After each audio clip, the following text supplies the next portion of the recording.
Assalamualaikum warahmatullahi wabarakatuh, Bapak Ibu teman-teman semuanya. Baik lagi bersama saya Fahri Ramadan.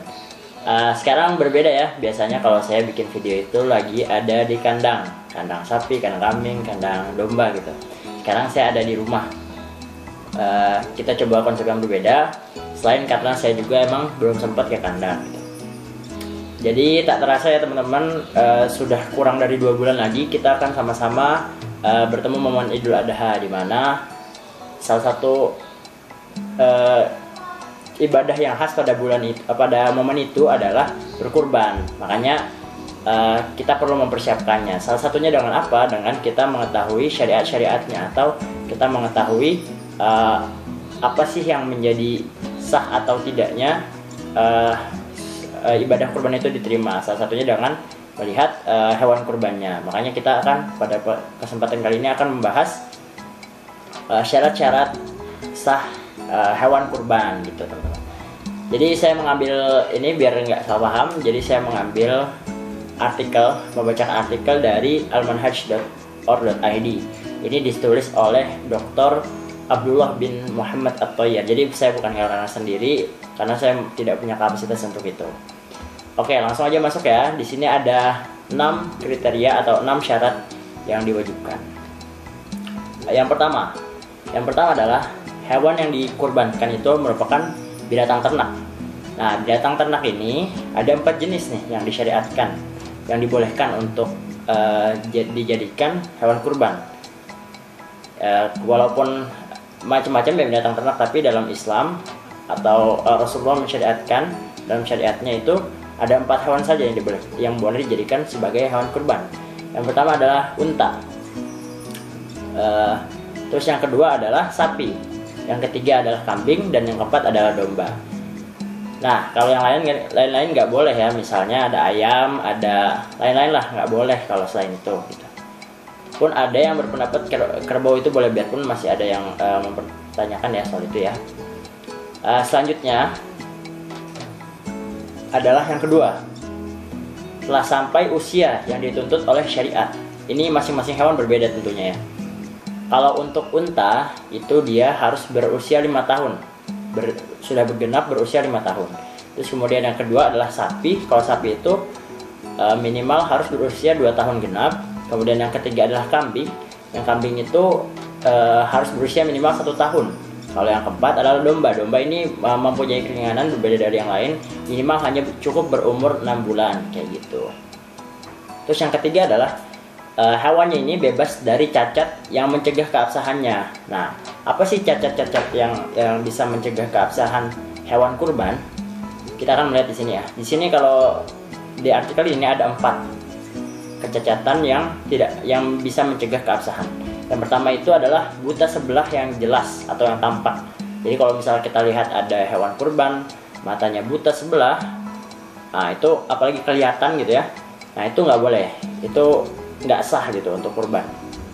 Terus yang kedua adalah dia sakit yang jelas, ya kelihatan lagi sakit gitu, misalnya mencret atau gimana gitu, atau sakit-sakit lainnya, itu juga nggak boleh hewan itu dijadikan hewan kurban. Terus yang ketiga adalah pincang yang jelas. Jadi hewan pincang, misalnya kakinya terprosok atau terluka gitu, atau ya gimana lah, itu nggak boleh kalau sampai hewan itu pincang gitu, itu nggak boleh.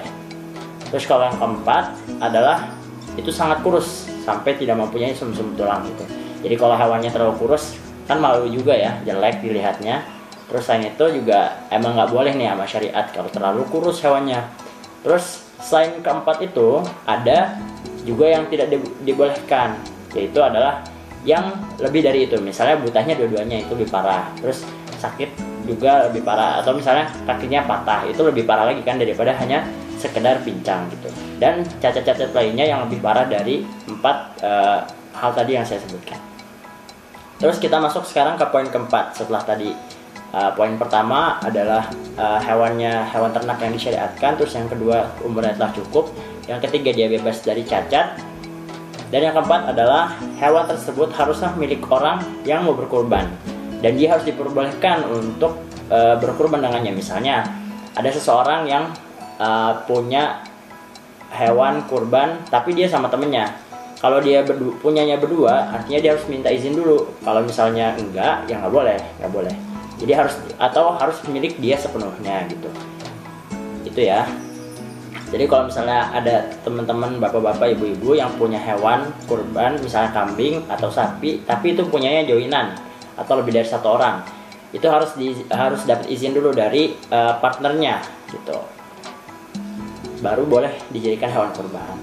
Itu ya, nomor 4. Kemudian nomor 5 adalah tidak ada hubungan dengan hak orang lain, maka tidak sah berkurban dengan hewan yang digadaikan. Misalnya ada, ya mungkin nggak tahu ya, zaman sekarang mungkin udah jarang, tapi mungkin kalau yang transaksi informal masih ada tuh yang bergadai dengan hewan gitu. Misalnya punya sapi untuk digadaikan,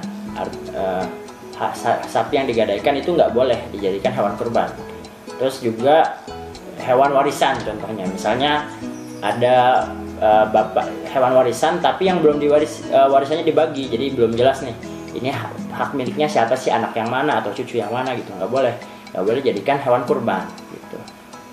Terus yang keenam adalah penyembelihannya harus terjadi pada waktu yang disyariatkan, maka tidak sah gitu kalau misal disembelih sebelum atau sesudah waktu tersebut. Karena kalau sebelum atau sesudah waktu tersebut ya berarti disembelih seperti biasa saja gitu. Waktunya kapan? Waktunya adalah 4 hari ya, 4 hari, jadi hari Idul Adha-nya dan kemudian 3 hari tasyrik setelahnya, seperti itu. Begitu saja dari saya. Jadi kita review ulang ya. Ada 6. Yang pertama adalah hewan kurbannya itu merupakan binatang ternak yang disyariatkan. Terus yang kedua adalah telah sampai usianya yang dituntut syariat tentunya ya. Yang ketiga adalah bebas dari aib atau cacat yang mencegah keabsahannya. Yang keempat, hewan tersebut merupakan hewan milik orang yang mau berkurban dan dia diperbolehkan untuk berkurban dengannya. Terus yang kelima, tidak ada hubungannya hewan itu dengan hak orang lain. Yang keenam, penyembelihannya harus terjadi pada tepat waktunya. Semoga bermanfaat. Mohon maaf atas segala kesalahan. Sampai bertemu di video berikutnya. Saya Farhan Ramadan pamit. Wassalamualaikum warahmatullahi wabarakatuh.